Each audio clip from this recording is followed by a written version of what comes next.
Pittsburgh Steelers fans, happy Monday to you, or whatever day it is that you're hopefully watching and listening to this podcast. My name is Bryan Anthony Davis. Along with me is Tony Defeo from Behind the Steel Curtain, and we are here for The Hangover. If you're wondering what The Hangover is, it's 24 hours after the Steelers play. Then we dissect it. We have time to digest it and come back. And it's kind of our support group after the games. But of course, the Steelers haven't had a meaningful game since December 29th or so. I believe it was December 29th when they played the Baltimore Ravens. With that being said, we still got to go in the offseason. We still have so much to share. It's good to talk Steelers every week, every chance we get. And that's what the Behind the Steel Curtain radio podcast platforms do for you. So if you want to support the show and support all the shows, it's easy. All you have to do is go ahead and click like to this podcast if you do indeed like it. Subscribe to it as well on YouTube or whatever platform that you have that you listen to this on or watch this on. And just go ahead and ring that bell. Ding. And the reason you ring the bell is because it's going to give you notifications. So as soon as I went live, I looked down at my phone. It pops up. Hey, Bryan and Tony are on right now, and you can go ahead and check it out. Tomorrow, you're going to get a notification that says Dave Schofield and Big Bro Sco are on. Or Wednesday night, you'll get one that says Sir Lancelot Williams and one Jefferson Hartman are on.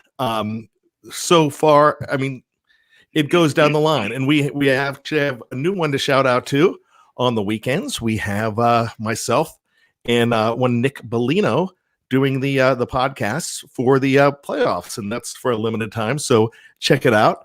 Anita Baker, Donald Nolan wants to call me Anita Baker. I am a big 80s fan. So here you go. She was really good. She is very unheralded now, 30 years later, but giving you the best that I got. Grammy winner. She was fantastic, a really soulful voice. And if I very 80s, it's kind of a little deeper today. It's just allergies. So maybe that's why I'm getting that, but I appreciate that. So much to talk about. So much to keep on going with the Steelers season as we continue that hangover. Look, I'm not going to be feeling better from this hangover until the Pittsburgh Steelers are in camp and the Pittsburgh Steelers are on the field playing. Actually, I'm not going to feel better until September. So this hangover is one that lasts, and we're here. We're your Alka-Seltzer, Tony. That's right. So how are you feeling today, my friend? I'm feeling good. I'm feeling great. Happy Monday to you. Happy Monday to everybody out there. And, we're on rehab for the next 8 months. Sometimes you suffer a early season injury and you miss the playoffs and you miss the entire season. That was the Steelers. That was the Steeler fans last year. I mean, we still had a fun year, but, we'll get through it. We indeed will, and that's what we're here together for.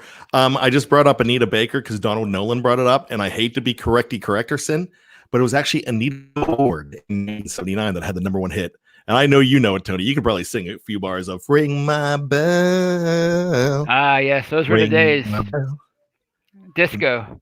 Yeah, the disco was awesome, wasn't it? Were you a Village People guy? I remember them. I mean, I remember them mainly because of Wayne's World, but yeah.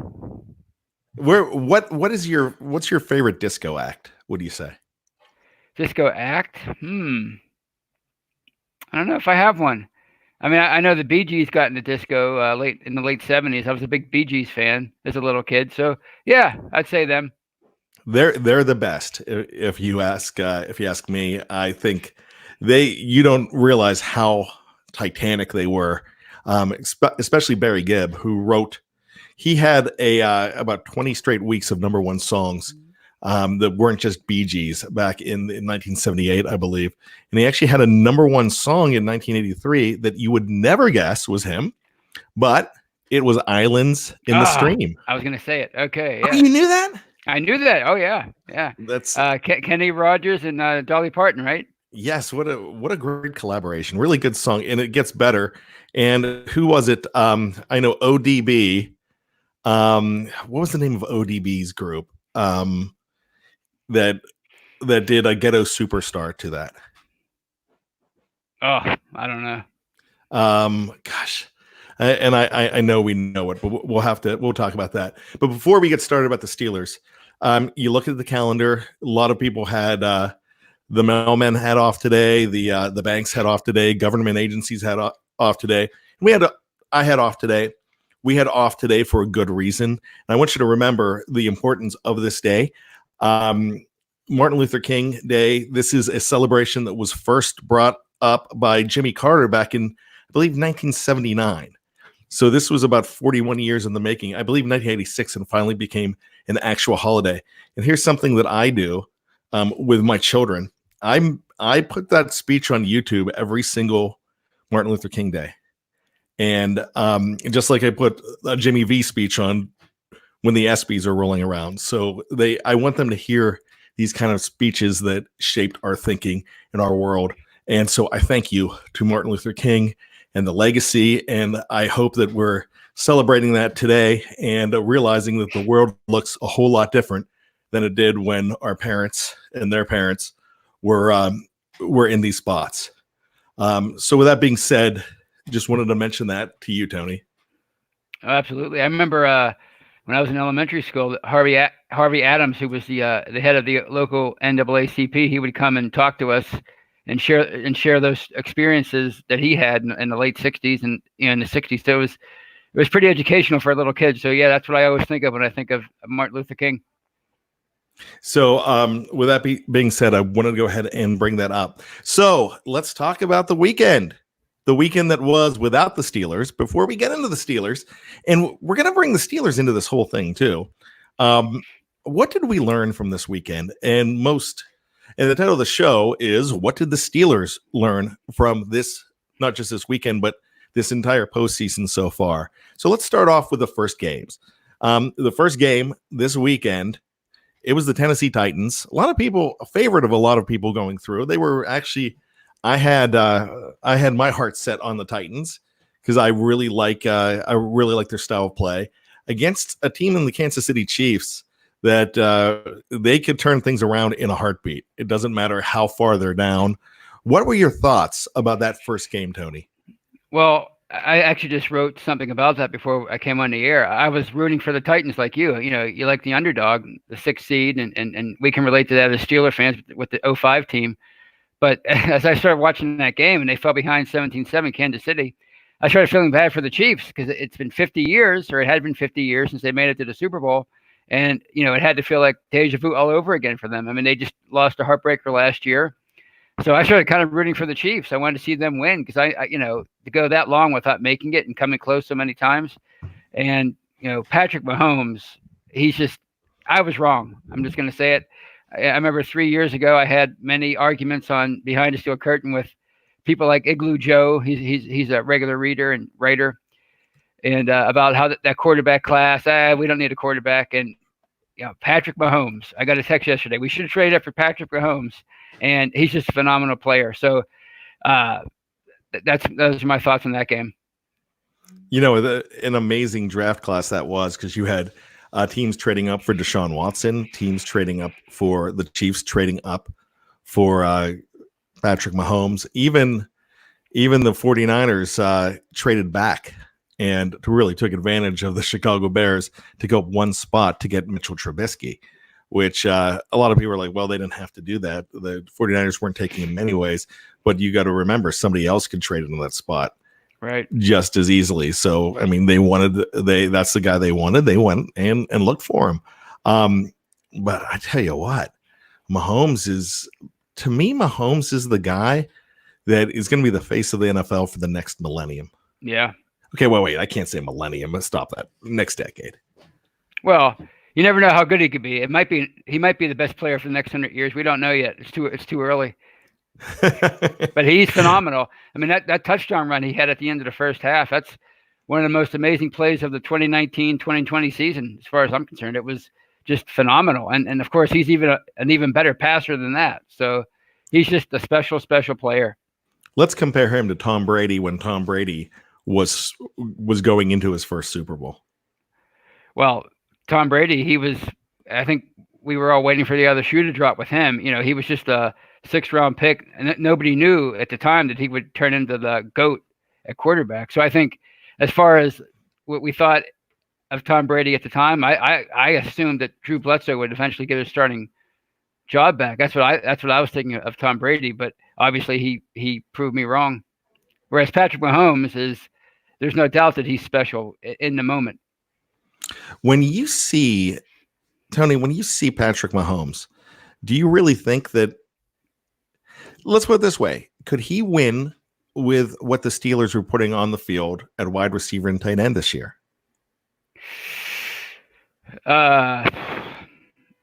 I mean, I think he would definitely be successful, but I mean, people like Tyreek Hill and Travis Kelce, I mean, they're special players in their own right. So I don't know if he could have taken them all the way, but he definitely would have given them a really great chance to advance in the playoffs for sure. I think he actually would have went really far with this team. Just, I think, like I said, I keep on saying this all along, I think Case Keenum would have gone far with this team. Just because of who this team was. The Steelers have a much better defense than the Kansas City Chiefs. Mm-hmm. It's amazing, though, how you bring one guy in for the Steelers that really helped solidify everything. The Chiefs kind of did that, too. And their defense got so much better when they brought in Tyrann Mathieu. Mathieu, excuse me. When they brought him in, that helped Mahomes out quite a bit, but I think Mahomes is that guy that can be the cover boy for the NFL going forward. I love watching this guy, and Kansas City's not going to let him get away. Oh no! They were saying today that he'll probably be the first $40 million player, and I can certainly see that. I can't see how he wouldn't command that much money on the open market. Not that he would get to the open market, but when it's time to pay up, I can't imagine them not giving him that kind of money. So how did Kansas City win this game, Tony? Well, first of all, they were able to shut down Derrick Henry finally. I mean, it looked like it was going to be the same old story in the first half. You know, they went up 17-7, but they stymied him in the second half. They scored at the end of the first half, and then they scored early enough in the second half, taking an 11-point lead. I mean, that's how you stymie Derrick Henry. You just take him off the field. I think he had 3 or 4 carries in the second half, something like that. So they won it with Patrick Mahomes with the offense, but they also, you have to give them credit for the defense credit for stopping Derrick Henry. Yeah, you know what? He only had 69 yards, and most of that were in the first half. I don't have that breakdown in front of me right now, and that's something I can go ahead and take a look at. But that's where it was. You got Derrick Henry off the field. No, I don't think Tannehill was that bad. I just felt that this Kansas City team could score in 2 minutes, right? Just like that. And then they could score again. They could score almost anytime they want, it seems. And when they get going, they're very dangerous. So with that being said, Kansas City really took this over. And I don't think this is a team that needs to be at home. No. Do you think that Kansas City needs to be at home to be dangerous? Oh, no. I mean, not with that speed they have, not with, Patrick Mahomes. So they don't need to be at home. I mean, obviously it helps. I think all offenses perform better at home. I think we saw that with the Steelers the last few years with Ben and even Antonio Brown, but they definitely have enough firepower that they can go anywhere and win. I think they showed that during the regular season. How would the Pittsburgh Steelers defense stack up against Patrick Mahomes right now? Urban Precious Metals Buyer says not on RD. And I thought that was really interesting, Tony.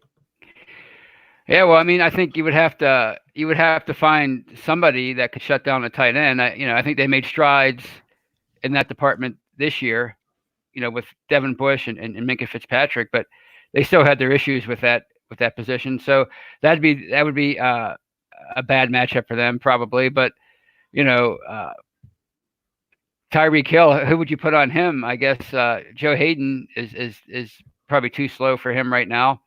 I guess you'd have to play a cover 3 if they even play that. I'm not an expert in that area, but I think you would have to play a lot of zone because you couldn't you couldn't take your eyes off of a Patrick Mahomes, because obviously, as he showed yesterday, he could just take off and run, which he did several times. So you would have to play a lot of zone, I think.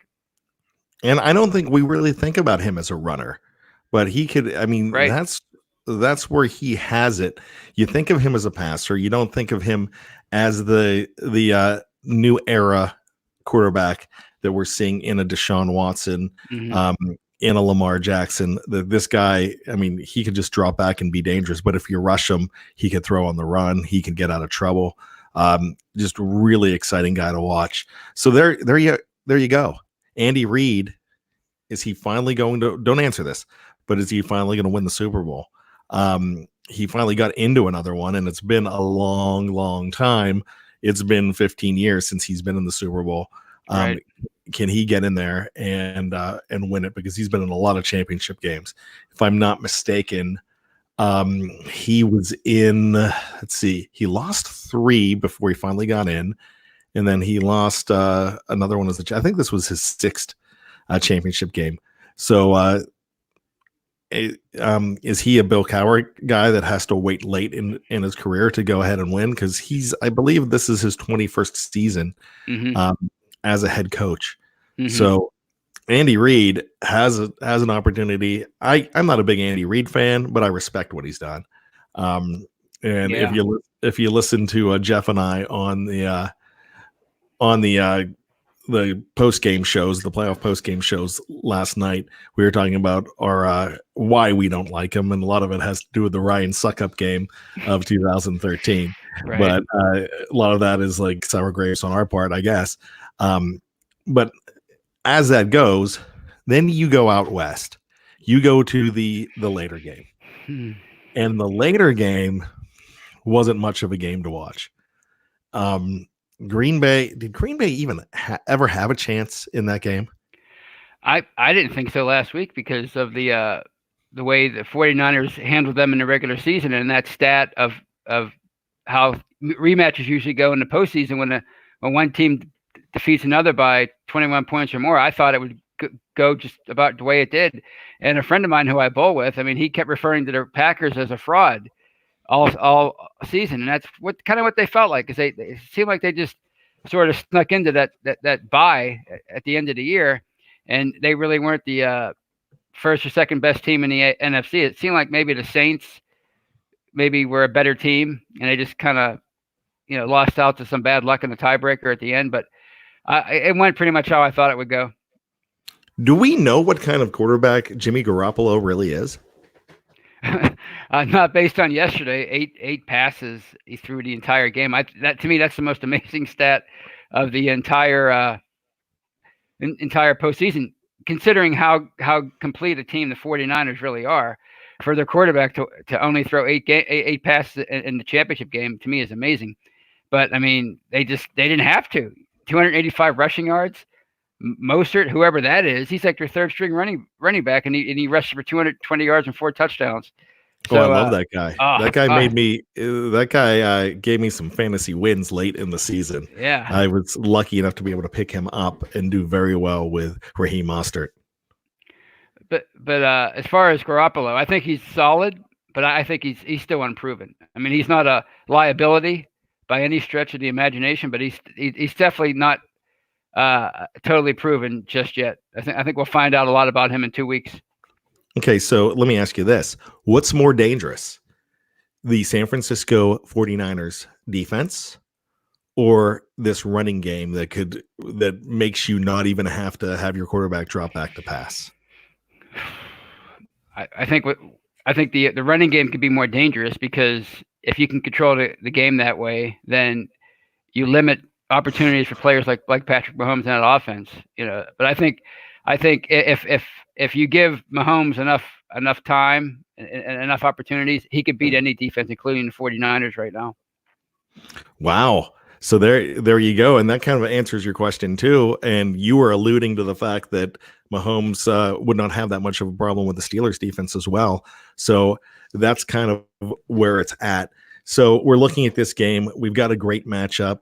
Low-key Blunt throws in some money into the tip jar. And remember, that's something you could do too if you want to get your question up to the head of the line. It's called the Super Chat, and you can do anything you want. It helps support the show. It helps bring in microphones like this for the giveaways that we have. Remember, we gave away a David DeCastro football earlier in the year. Lots of giveaways that we've had. We want to continue that. We want to continue to give our readers, our viewers, our listeners a chance to have some fun stuff, and just by contributing as well. So there you go. Low Key asks, do you think Kansas City can shut down the Niners' run game?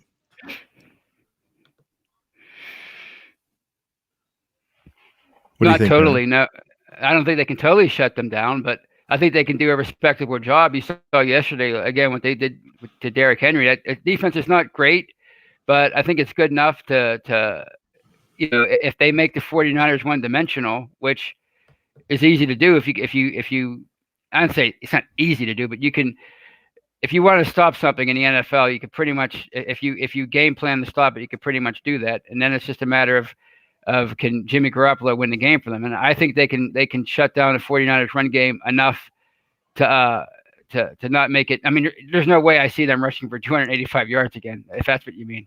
No. Really? Because I think that is one of the hearts of that team right now. Even more now, they lost Tevin Coleman. I do not know exactly what they have said so far about if he's out, but the way that elbow looked yesterday, it looks like it might be tough for him to play. I don't have official word, but this could be down to a two back between Matt Breida and Raheem Mostert. But it seems like this guy can go ahead and he can carry the team. They don't have to be the three-headed monster, but it's nice to have all those guys. We're gonna save this for later in the show, but I'm gonna bring it up right now. Mostert is 5'11", 189 pounds. Steelers critics seem to think that Kareth White is too small, and he's 5'10", 205. Remember that, because we are going to talk about what the Steelers, about their 2020 season from the 2019 postseason. So that's something that we want to talk about. Snowman, a great contributor to the show, says the Chiefs defense isn't that good. Here's the thing about it. They found a way to stop the biggest weapon, and that's being Derrick Henry. They were able to shut him down by not giving him opportunities. And once they stop that, he can't come in. I mean, he only rushes a few times in the second half because they got ahead really quick. And so they weren't giving them too many opportunities to get back into the ball game. It seemed over. The last 2 weeks, it seemed over once Kansas City finally took the lead. And they can do it on a dime. They could turn around a game just like that. So I mean, it's not that good, but Chris Jones is pretty tough in the middle. You've got some linebackers. And is it tough to watch Terrell Suggs, our good friend T Sizzle, in there in a Chiefs uniform? It's just tough for me because I don't want to see that guy play it at all because I can't root for him. Yeah, it's kind of like, I guess I see what you mean, but it doesn't really bother me a whole heck of a lot because I don't think he has all that much left. He's just kind of along for the ride. If he was a difference maker for the Chiefs defense, that might make me feel a little worse as a Steeler fan and a longtime Ravens hater. But I don't really care. It doesn't really bother me. So, if Kansas City, Low-Key Blunt says KC with a top 10 D would be a dynasty, what if the Steelers defense was in Kansas City? Well, right now they would be unstoppable. I think they would be the 85 Bears that or maybe the 2007 Patriots, minus that Super Bowl. They would look absolutely unstoppable right now. But it's not easy to be a dynasty beyond a couple years in today's NFL. I mean, it's you talk about the Steelers defense being in Kansas City. Well, they wouldn't be able to keep those players for very long because they would have to look at who they have to pay on offense: Patrick Mahomes, Travis Kelce, Tyreek Hill, et cetera, et cetera. So, it'd be a dynasty maybe for a year or two, and that's about it. Let's thank Anthony for giving us, I believe, 5 pounds, if I'm not mistaken. Is that the pound mark? Let me bring that back up. I believe that's £5 in the super chat. Thank you, Anthony, so much for bringing that in. So what that does, the reason I brought that in up is the fact that leads to what have the Steelers learned. So basically, if I'm looking at it, they need to have the field general. They need to have the quarterback. They had one. He got hurt. We don't know. We don't know if Ben Roethlisberger is coming back. We assume he's coming back. Can he be the same that he ever was? That's the $1 million question. So we really don't know. But you have that. You have that being the huge question, Tony. But do you think it's as simple as quarterback for Pittsburgh Steelers with this defense to turn into a Kansas City type opportunity and be in this position where we are talking about them, not just us, but the entire national media talking about them for Super Bowl 55? Oh yeah. I mean, if Ben comes back and he's, even if it's Ben 2017 or 2018, I think if this defense, has a repeat performance, then yeah, the quarterback makes all the difference. I mean, obviously you're not going to have Antonio Brown. You're not going to have Le'Veon Bell. So you're not going to be quite as good on offense as you were 2 or 3 years ago. But then again, if you have Ben in there, maybe he makes Juju, and he turns it back into the Juju of 2017 and 2018. Maybe he makes Deontay Johnson into a superstar. Maybe he makes James Washington into a superstar. Maybe he brings back the old Vance McDonald, the one that we were yearning for all of 2019. So maybe he makes that offensive line better because, teams can't cheat like they did last year on defense. So, yeah, if he comes back and he's at full strength, and that, again, if that defense can repeat what it did or come close to it, then yeah, they're, they could definitely put themselves in position to be in the Super Bowl next year. There's no question in my mind. It's just a matter of, can he do it? And it's a big if with that elbow right now. We just don't know yet. So the Steelers possibly have that quarterback, Tony, in Ben Roethlisberger. It's possibly there. And we could talk about the backup plan all we want. We're hoping they're coming up with a backup plan, but it seems right now that they are just going to go with Mason Rudolph as their number 2, and that's it. Right. They know more than I do. I caution against that. I like the fact that the Chiefs have Matt Moore, and they have done so well with a guy like that. But that's something that, that's something that we can't answer. But one thing that you mentioned also, Ben does all those things, but also Ben also takes back the play calling. Right. And so does he neutralize the problems that we had for the play calling from Randy Land? And does Ben make that better too? Well, he probably, I'm sure Mason Rudolph and Devlin Hodges, they had no power as far as changing calls at the line of scrimmage, and also there's also, he helps with protection with the line, stuff like that. So yeah, that's going to make all that better. He's been in the league for 16 years now. And to me, that's why bringing in a new offensive coordinator right there it doesn't seem to make much sense, because he'll be 38, right? 38 next year or next month. So he knows the system. So having him in there is like, it's going to be like having another coach on the field. And as you said, he can change the call at the line of scrimmage basically anytime he wants. So that's definitely going to make that much better for them. With no Ben, does this team have a shot?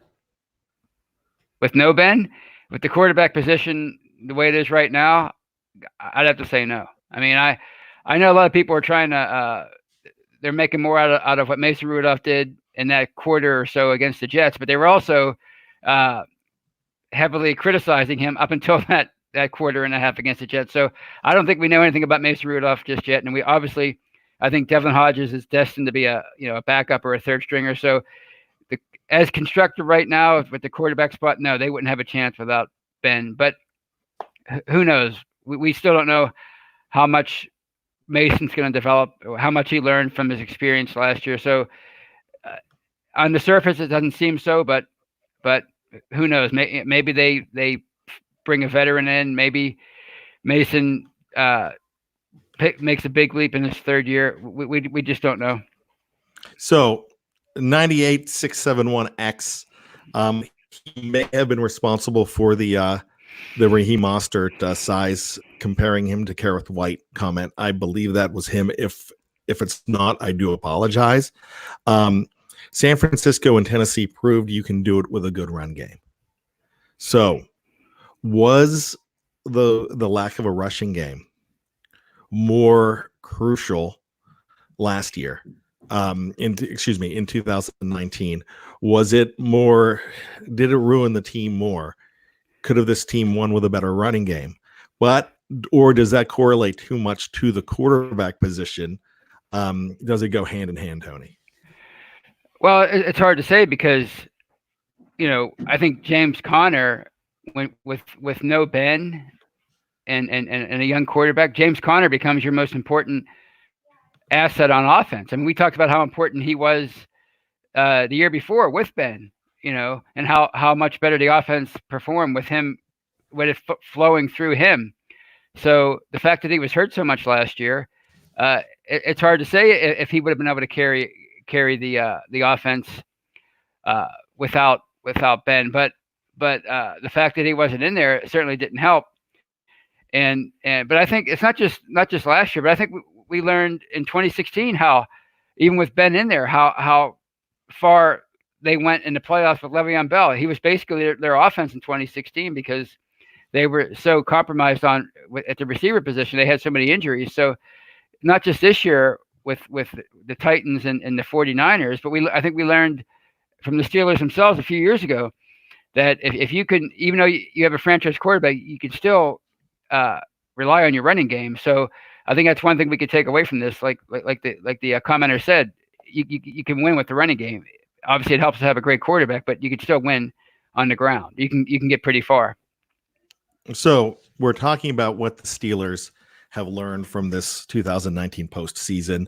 It's definite that quarterback play means a lot. It's more glaring that, like you just said, that running means a whole lot too. The rushing game, and we saw what Derrick Henry did. We saw what Raheem Mostert did, making it so that Jimmy Garoppolo only has to throw the ball 8 times in a game.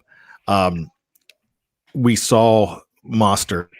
Could we compare Mostert to Kareth White? Kareth White's a fast guy. He actually has a little more meat on his bones. Can this be a guy? We saw it with Willie Parker in 2005. He was there at the end of the 2004 season. He was there most of the 2004 season. So could it be the fact that this could be a guy that you decide to hitch your wagon to? Could it be Kareth White? The way teams find running backs nowadays, you just never know. I mean, he definitely has the speed. I mean, he showed that in his limited playing time during the regular season when he signed on in Pittsburgh late in the year. So, I mean, you just never know. I mean, if the offensive line can get back to its old form, maybe with some tweaking, with some new blood in there, anything's possible. Running backs, you don't have to, as we keep saying, you don't have to get them in the first or second round anymore. You can get them as free agents. You can get them as undrafted free agents, like you mentioned, Willie Parker. So, there's definitely an opportunity for him next year to make his mark if they give him that opportunity, if they allow for it. Do the Steelers build for the future, Tony, in the draft next year, starting in the second round, or do they build for 2020? So if they build for 2020, it's probably going to be an outside linebacker or a running back, especially because we don't know what's going to happen with Bud Dupree. So what are your thoughts there? Well, I think if you feel like Ben is coming back, then I think you owe it to your team to build for 2020, because we always talk about Ben's window, and it might be 2020 and that's it. So maybe 2021. So if he's back and healthy, then you have to try to do everything you can to win next year. And as you said, not just running back and outside linebacker, but maybe you could go after a guard or something in the second round. I mean, you have to, or another weapon on offense, like another receiver or a tight end, something like that. So yeah, I think if Ben's back, you definitely have to try to draft with your eye towards 2020. I agree with that totally. I think, I think the window is shutting on Ben. We saw it. If you have a healthy Ben, then that's what you're looking at next year. As far as the quarterback position goes, Snowman says, don't forget Mason Rudolph and Duck Hodges have another year under their belts. And they now have a quarterback's coach. Did the quarterback's coach not having a quarterback's coach kill them last year? I say yes. Yeah, because it was Coach Randy. He was the de facto quarterbacks coach, and obviously he's the offensive coordinator, so he can only do so much individual work with those guys. So yeah, I think it definitely hurt their development for sure. I saw something in the Jets game late in the season. I saw Randy sitting on the bench, counseling these guys, coaching these guys a lot, but that's what I think you need a quarterback's coach for. The offensive coordinator, when your team's defense is on the field, needs to be solely focused on the next series. And I feel like he took a lot of time with that team. You pay a coach for that reason. You don't have a salary cap on coaches. Bring those guys in. And they did with Matt Canada. A lot of people think Matt Canada is going to be the guy that could be the next offensive coordinator of this team. And, there's some that are happy about that. Some that are like, whoa, I mean, look at his record. So with some places that he's been, so that you just don't know that. You're definitely getting a bit of a Terrell Austin vibe from him, from his hire, because he is a quality offensive mind. So if he can come in here and maybe work with Fichtner, it might be like a 2 or 3 headed monster as your offensive coordinator next year, if not official, then unofficially. Yeah, there you go. Jaws Hill says Trevor Lawrence, Justin Fields, or Felipe Franks is our future. We need to stop relying on Ben and a number 2. The problem is getting a guy like that. You are going to have to give up a whole heck of a lot to move up for Trevor Lawrence, unless you go 1-15. And are we willing to go ahead and sacrifice a season? You want to sacrifice 2020? And this is, I don't have an answer for this, but that's for you to decide. Do you want to give up 2020 and say, all right, we'll have a 1-15 season to have Trevor Lawrence? Well, I mean, if you were going to do that, it would have been 2019. You had ample opportunity to just say, you know what, we don't have Ben for the last 14 games. Let's just see what our young guys can do. Instead, they went out and they tried to do everything they could to make the playoffs. They went out and they traded their number 1 pick for 2020 to get Minka, and they were in it till the very end. So they're never going to sacrifice the season. That's just never going to happen. They're not going to do that. So if it happens, it's going to happen organically. So with Ben in there, a healthy Ben, I don't see how they ever finish 1-15. Here's my question: and this is a really good question here. Say Ben doesn't come back and play, and you go with Mason Rudolph. Now, honestly think about this. Is Mason Rudolph a 1-15, 2-14 quarterback? And I would say no. I say he's more of a 6-10, 7-9 guy. And that's because they don't have a 1-15 team. I mean, they have their defense as is currently constructed based on 2019 is too good to finish 1-15. I mean, look at how putrid that offense was for long stretches last year, and they still were able to win games on the strength of that defense by actually scoring touchdowns, taking it upon itself to score touchdowns. So I just think, when teams finish 1-15, there's usually a pretty good reason, and that's because a lack of talent all over the roster, not just the lack of the quarterback. It's a lack of everything, and the Steelers have too much talent to go 1-15 anytime soon, or 2-14 or 3-13. I want to bring this comment up because some people will look at Draws' next comment and think it's completely ridiculous. I'm going to go the other way, and I'm going to give him credit for this comment. We can trade future first-round picks. You very well can. And you can play that game. And if you look at another sport that we're a big fan of, Where a lot of us here are fans of the Pittsburgh Penguins as well. They don't have a lot of first round picks because they keep making those trades, but they're still relevant every single time. Now, it's not the same in the NFL, but you can do that for a couple. And if you want to go ahead and bring in a guy like Trevor Lawrence, I mean, I think he is going to be the guy. But here's a guy to think about, and no one's bringing him up. They were talking about him at the beginning of the season, but can a guy like Tua, and I always have trouble with his last name, Tagovailoa, I think that's how you pronounce it. Can Tua be a guy that drops into the second round and the Pittsburgh Steelers trade up to get a guy like that? I mean, they could. I'm sure they could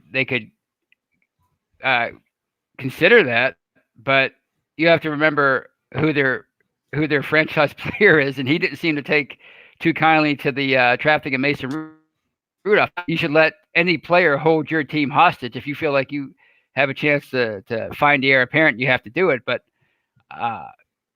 will they do it? Do they have the draft capital to do it at this point? I mean, they don't have a first round pick. How would they be able to trade up in the second round? I'm not even sure, unless they trade their third round pick. I don't even know how they would do it. But then you're traded next year. You're mortgaging 2021's pick to move up. Yeah, and that's a big. You mentioned the Penguins. I mean, they trade their first round picks, but they're trading them for proven veterans to help at the deadline. When you're trading first round picks for a rookie quarterback, I mean, Trevor Lawrence, he looks great, but how many of those guys have just been proven busts in the NFL? So, it's just you're sacrificing a lot for unknowns. You just don't know. Well, here's a funny thing. We're all playing scout and we're all playing GM. I'd love for you guys to go back to 2016, all of us to go back to actually 2017 and read some of the comments and read a lot of the comments in the articles leading up to the draft. There was a lot of talk about the Steelers trading up for Patrick Mahomes, or the fact that Patrick Mahomes might fall to them in that spot. And that was Armageddon. Right. Everybody was really upset about the prospect of that. And if you were going to get a guy, they wanted Trubisky. We don't know how these guys are going to turn out. The beginning of the season, Tua was the guy. Remember, tank for Tua. Now he's not in there at all, and it's now it's Joe Burrows. At the beginning of the season, I was not talking about Joe Burrow. I didn't even know who he was at the beginning of the year. I wasn't talking about him. I don't think if I'm honest, I probably didn't know who he was either. I spend more time with the NFL. I try to watch it here and there, read Sports Illustrated, look at these guys, but I don't know as much about everybody that's coming up through. Now, this time of year, I start researching like crazy, but we just don't know who's going to be good. Trevor Lawrence might be a number 2 pick at this time next year. I doubt it, but he very well could. He could fall from grace, or he can have an injury next year that knocks him down. You just never know where it's going to go. If I'm Trevor Lawrence, I go ahead and or Trevor Lawrence's family, I go ahead and I research 2 names. And those names would be Tim Duncan and Peyton Manning. And the reason why am I saying that, Tony? I'm not following you on that one. I'm they were first overall picks, right? Yeah, but is it an injury thing? What they did was they came back for their senior season. Now, Trevor's not coming back, but this is a season they knew that they were going to come back, but they got major insurance policies on their season. I don't know whether it was Lloyd's of London, who it was, but they went ahead and their families bought policies to make sure that if something happened, that they had an injury that sacrificed their playing career, ruined their playing career, that they can at least compensate from it. But Trevor Lawrence, I think, would be fantastic. Boy, we would love that guy. But there's a guy out there that we don't know his name that could be the guy, because I will go back. Right. I'll go back to 2003, and let's go back to September of 2003. Nobody knew who Ben Roethlisberger was in September of 2003. Right. Not a lot of you knew who Ben Roethlisberger was in December of 2003. I started to find out who he was in November, and I was like, there's no way they're going to get this guy. But in April of 2004, everybody thought he had a cool name. Some people were excited about him. If you were like me, I remember where I was when he was drafted, the food I ate, the food I prepared for this draft. I had a one-man party. It was just me in my apartment at the time, and I had a party. And I was thrilled when they got him. But a lot of people didn't know who he was. And I might have not known who he was either. Right, yeah. So that's the thing. There could be a guy that's the next 15-year starter for the Pittsburgh Steelers that we don't know who he is.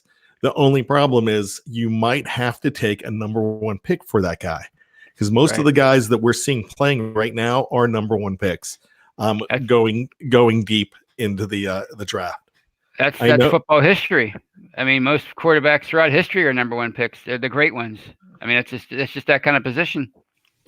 Draws gives us $2. Thank you, Draws. A lot of good comments tonight, Draws, too. I appreciate it. Claude Bishop wants us to give a 5th-round pick for Flacco. I'm just going to say no thank you, but, you never know. Like I said, they know more about players than we do. Felipe Franks, Draws. I want to do my homework on Felipe. I'm going to be completely honest with you right now. I could not tell you what college Felipe Franks goes to, and that's me just swallowing my pride and telling you that I don't know enough about him. So I'm going to get up when I get off here. That's the first thing I'm going to Google. I'm going to find out more about him. That's something that I talk about. Jeff Hartman talks about. We are NFL guys, and that's what we specialize in. So I could not. I could not tell you who some of these guys are. I would love to know more about them, and feel free to throw in about them on the live chat. I appreciate that. But I want to bring this up. Young and wood burning, not giving up on Ben, planning for a future after BB. If we lose him ever next year, we will repeat 2019. Hopefully by 2022, unless Ben breaks an elbow before, we will finally have cap space again. I want to bring up something about cap space. And here's something that the Steelers have been able to do the last few years.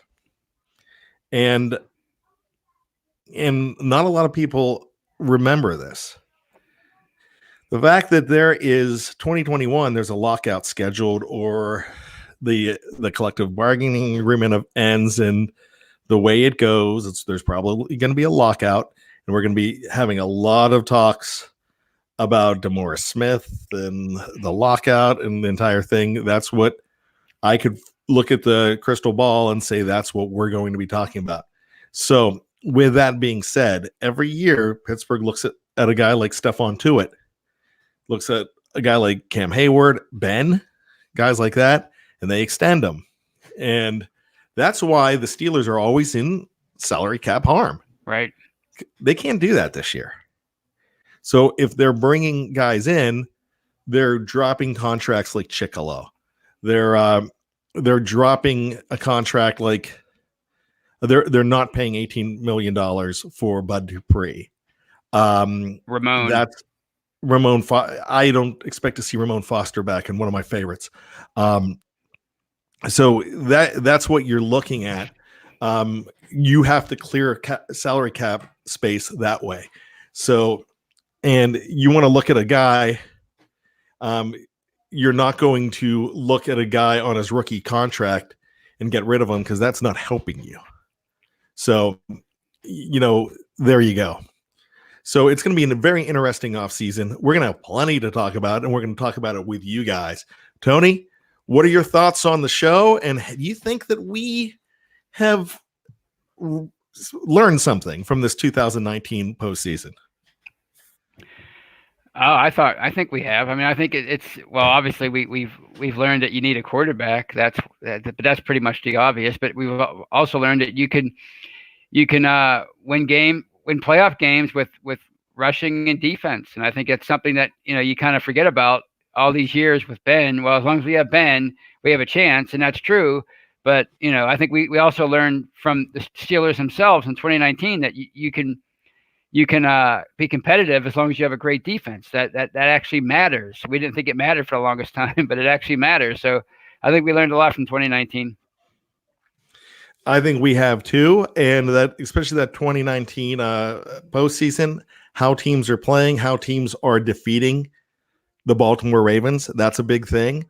Not only that, how teams are getting through with their running game, how they need to rely on a quarterback. You said it all, Tony, and I do appreciate that.